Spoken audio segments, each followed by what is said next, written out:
August 14th, Daily Devotional from the Heart by Ellen G. White. By words and by example.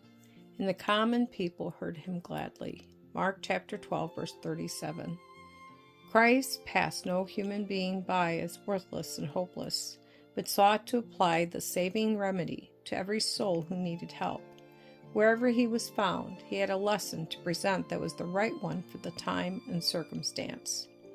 He sought to inspire with hope the most rough and unpromising, setting before them the idea that they might become blameless and harmless and attain a character that would be Christ-like. They could be the children of God and shine as lights in the world, even though they lived among evil people.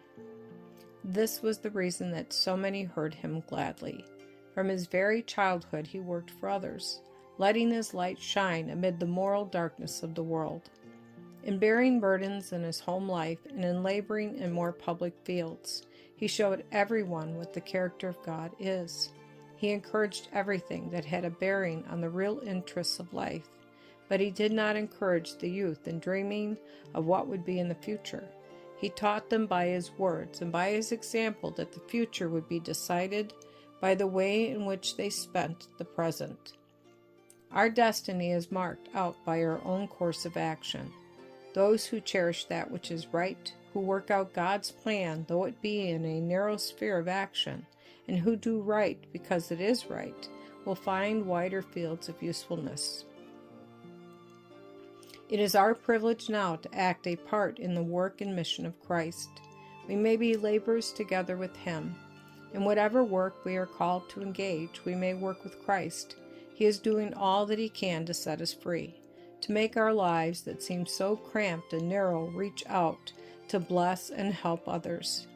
He would have us understand that we are held responsible to do good, and have us realize that in shunning our work we are bringing loss upon ourselves. Jesus carried the burden of the salvation of the human family upon his heart. He knew that unless men and women would receive him and become changed in purpose and life, they would be eternally lost.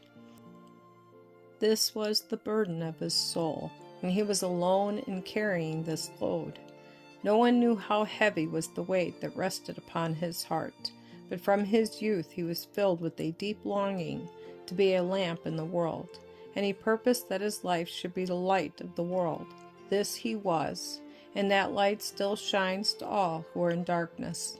Let us walk in the light which he has given.